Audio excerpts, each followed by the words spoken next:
It is possible to be thankful every moment, every day. It takes practice and humility. It takes vision and stability. It takes practice and humility. It takes vision and stability. Hi, and welcome to Tell Me What Happened, the podcast that features people from all walks of life talking about real events from their childhood and how those events impacted their lives. I'm your host, Jay Rehak, and I love listening to stories from people's childhoods, which also help me understand who those people are. Tell Me What Happened is sponsored by Sidelining Publishing, publishers of quality books, including Susan Salidor's children's book, I've Got Peace in My Fingers, available worldwide wherever quality books are sold. Tell Me What Happened is also sponsored by LaughSaver.com. Visit LaughSaver.com and record your laughter. LaughSaver.com will keep it for you, now and forever. Your family will appreciate it. It's free and it's easy to use. That's LaughSaver.com. Today I have as my guest Eva Lopez, a former student of mine from about 12 years ago. Eva's a communication strategist living in Brooklyn right now. Welcome to the show, Eva. Thank you so much for having me. Well, I look forward to hearing your story. I'm hoping if it's a sad story, it does not involve any part of honors to American literature, which I taught you. But if it does, it does. I'm going to take my chances. What I'm going to do, Eva, is I'm going to get out of your way. I'm going to ask you to tell your story. And I try my best not to interrupt you. If you hear me in the background, I hope not to distract you is what I'm trying to say. So the basic idea of the storytelling is that I stay out of the way, you tell your story. And then afterwards, Eva, I'm going to ask you how you feel that story has impacted you as an adult. Are you ready to tell your story? I am ready to share my story. So our story takes place in Santana Mayo, Mexico, actually. So this is the town where my grandparents on my dad's side were born and raised. This is where they grew up.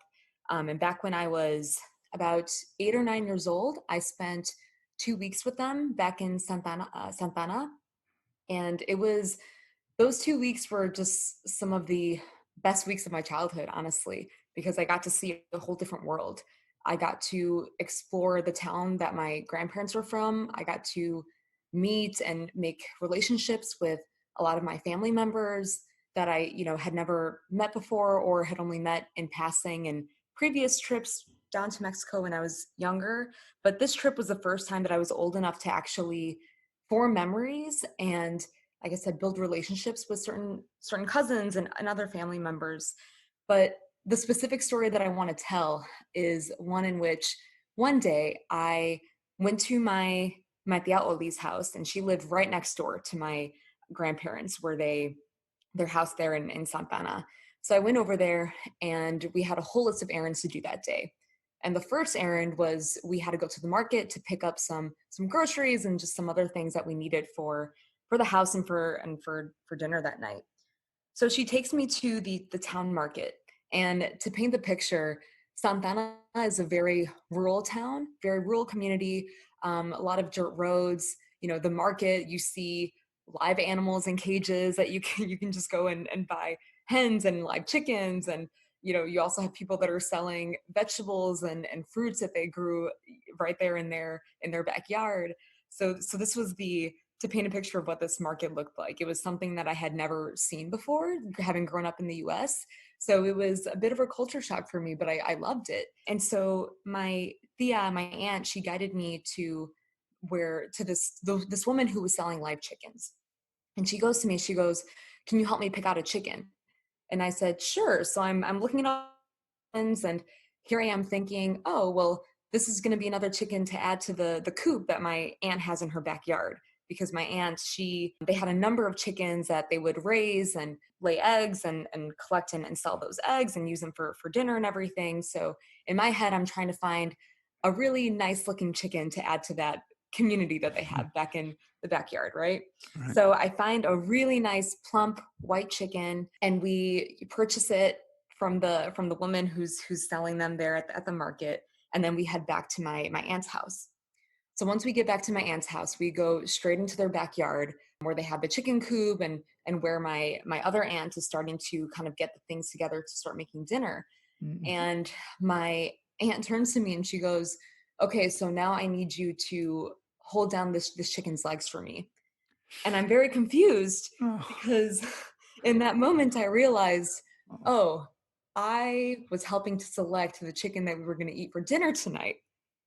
That's what I was doing back at the market. And so I was a little mortified in that moment, but I knew I had to help out and I wasn't about to let my aunt down. So she grabbed the chicken and put its body down on this tree stump that was in the backyard. And she had me hold its legs while she took an axe and chopped its head off. And 9-year-old me is sitting there holding the legs and it's still moving after the head was cut off because that's how the body reacts even after it's lost its head for a couple of minutes. And that image has stayed with me for the rest of my life because that was just that is the life of an animal that was that we just took, but is for our food later. And again, having grown up in Chicago, in the United States, where we buy our meat prepackaged, we don't see that whole process. It was to see that as such a young kid, it just made me realize, wow, you have to have an appreciation for life, for animals' life, and recognize the work that goes into making a meal. So after we killed the chicken, my aunt then took the body. There was a big pot of boiling water that my other aunt was prepping. And so they put the chicken into the pot and then they started plucking the feathers one by one to start cleansing the chicken and preparing the meat. And I remember watching this process and helping my aunts with that as well. And, there was a couple more hours of food prep of chicken prep that went into this. And fast forward to dinner. For dinner, we had caldo de pollo that night, chicken soup. And I remember sitting at that table and staring at the bowl of soup. And my cousin, who was sitting next to me, made a comment. And she goes, yeah, we can't just go to KFC here. And I turn to her and I go, yep, but this is so much better, because the soup was phenomenal. I still remember how it tasted. And I think what made it taste even better as well was, again, just knowing all the love and labor that went into it.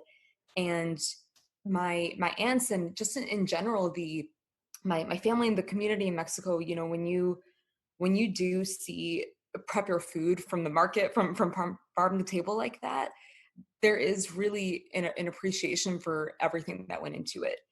And so that meal and that whole process of witnessing and helping to kill the chicken that later became our dinner that night just made me realize a number of things. It made me realize the privileges that I had growing up in the US compared to, what my cousins and what my family had to do just to make a meal back in Mexico. It made me realize all the things that my grandparents, my abuelitos, what they gave up to come to the US and how everything that they did was to give us that better life and to ensure that we had a life that was just a little bit easier than what they had growing up in Santa Ana, in such a small rural town. But most of all, I think it made me realize I should not take anything for granted, anything that I have back home, and that the true beauty in being able to appreciate the food on your table or just something that you really worked hard for, that it's important to take a moment to appreciate the effort and hard work that goes into that. And the love and the labor that can go into something as simple as chicken soup, which if I was eating chicken soup in the US that was straight out of a Campbell's can or from a restaurant, I wouldn't think about it. But staring at that soup and knowing that, okay, that was the chicken that I helped select earlier today, and that I held its legs down, but it served a purpose and it's feeding our whole family. There was just a lot in that meal that I, again, still carry with me today. Well, that's well said. Beautiful story. I was thinking, of course, the whole time I'm wondering down the road now, are you a vegetarian? Do you still eat chicken? Do you go to KFC? Do you, I definitely, I've never experienced what you're talking about, but I do know, of course, that somebody has to kill the chicken. Somebody has to prepare it. So did it impact you in that way? Are are you vegetarian, or are you still good with eating chicken, or how else has that impacted you down the road here? That is a great question. I am honestly a big carnivore. I love meat. It would be very hard to give up meat. And that's the thing is, especially where my family is from, pork, for example, is huge. So carnitas and making anything that can come from it. Santana specifically is a big pig farming town as well.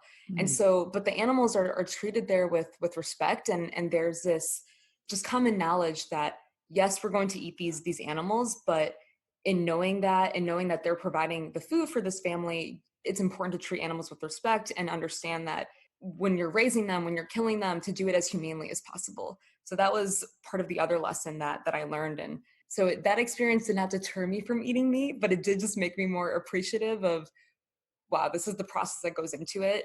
And it's important to be making food selections that you know this meat is coming from a reputable farm or brand or someone that you know is practicing humane farming practices.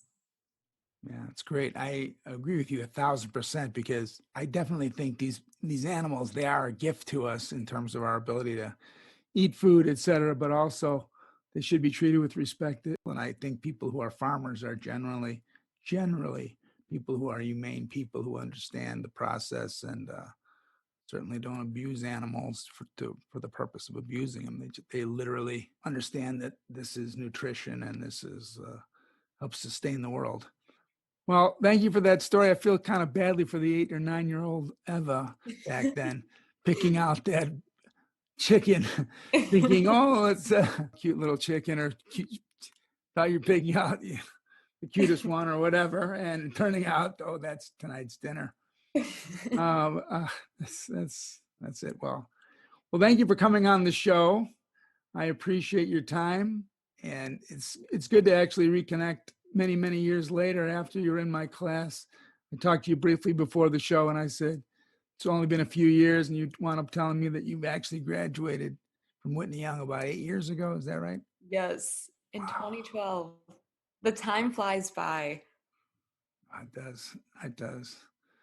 All But I right. still Well, remember so much from your class, like the Jersey Shore song that my group and I had to write, to Yankee Doodle. Do you remember that assignment? I do remember that. We still do it. We take 19th century songs and Yes. modernize them, I guess, basically. Oh, that's great. Well, I'm glad you remember that. Hopefully nothing that from but class is any sort of a painful memory. I think I'm happy to know that you're in communications. That's fantastic. That's great. And most importantly, it sounds like you're happy living out in Brooklyn, and that makes me happy too. So thanks for being on the show. Thanks so much for having me. I appreciate it, and it was so great getting to reconnect as well. All right, that's our show. I'd like to thank my former student, Eva Lopez, for telling us her story. Also want to thank our listeners for tuning in. I'd also like to mention, if you'd like to be on the show, contact me. If you have a story to tell, I'd love to hear it. And then finally, our sponsors, of course. I'd like to thank laughsaver.com. Go to laughsaver.com and record your laughter. We'll keep it for you now and forever. It's free, and your children and your grandchildren and your great-grandchildren and probably a lot of friends will thank you for it. That's laughsaver.com. Of course, I'd also like to thank Sidelining Publishing, publishers of great books, including Scott Suma's timely work, Don't Act Like the President. Now, I'm going to end this show, as we often do, with Susan Salidor's classic, Every Moment, Every Day. Available on Spotify, BTW. Ask Alexa to play Susan Salidor. So until next time, this is Jay Rehack asking you all to stay safe out there and try not to hurt anybody. It is possible to be thankful every moment, every day. It takes practice and humility. It takes vision and stability. It takes practice and humility. It takes vision and stability. It takes beauty and the wisdom to see it everywhere. It takes practice and humility. It takes vision and stability. It is possible to be thankful every moment, every day. It takes practice and humility. It takes vision and stability. It takes practice and wisdom to see it as everywhere. It takes practice and the wisdom to see it everywhere. It takes beauty and the wisdom to see it everywhere. It is possible to be thankful every moment.